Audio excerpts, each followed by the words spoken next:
చంద్రబాబు నాయుడు గారు అసలు నేను మిమ్మల్ని తిడదామని అనుకోవట్లేదు. కానీ ఇప్పుడు మీరు ఇచ్చిన స్టేట్మెంటు నా బ్లడ్ బాయిల్ అయిపోతుంది. దేవుడు మిమ్మల్ని క్షమించడు. స్టీల్ ప్లాంట్ విషయంలో మీరు కాంప్రమైజ్ అయిపోయి 1,00,000 కోట్లు తీసుకున్నారా? 50,000 కోట్లు తీసుకున్నారా? ఎంతకి కాంప్రమైజ్ అయ్యారని అడుగుతున్నా. ఇప్పుడు మీరు అంటుంది ఏంటి? సెంటిమెంట్ అని అనకండి, మనకెవరు సపోర్ట్ చేయరు అంటే అర్థం ఏంటి? ఎత్తుకెళ్ళిపోవడమేనా మోదీ గవర్నమెంట్? అదానీలకి అంబానీలకి అమ్మేయడమేనా? 8,00,000 కోట్ల విలువైన స్టీల్ ప్లాంట్ని మీ 3 పార్టీలు అమ్మిస్తే ఏప్రిల్ 25ని ఏపీ హైకోర్టుకి వెళ్ళి జడ్జి శేషయ్య గారు ముందు ఆర్గ్యూ చేసి స్టేటస్ కో తీసుకొచ్చాను అమ్మకుంటా. ఇప్పుడు సీక్రెట్గా అమ్మడానికి మీరు గ్రీన్ సిగ్నల్ ఇచ్చినట్టేనా?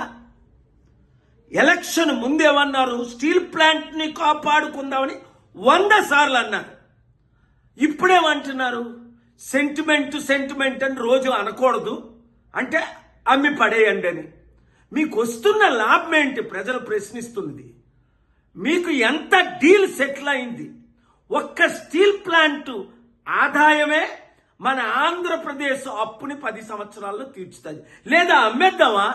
8,00,000 కోట్లకి నేను బేరం పెడతాను.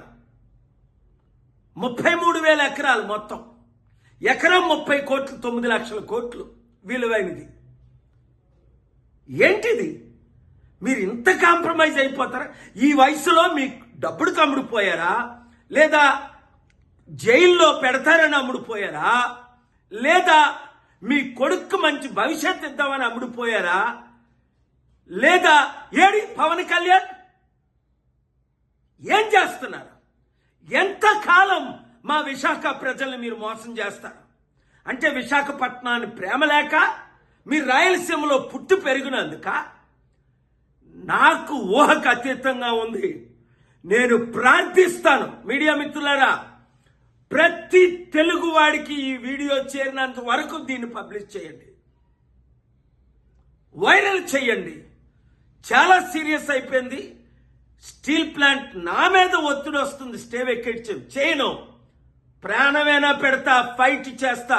ప్రత్యేక హోదా తెచ్చుకుందాం, స్టీల్ ప్లాంట్ని కాపాడుకుందాం, ఆంధ్రప్రదేశ్ని, తెలుగు సత్తాని, తెలంగాణ మొత్తం ఏకమైపోదాం.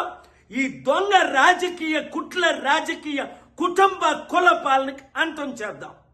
Thank you very much.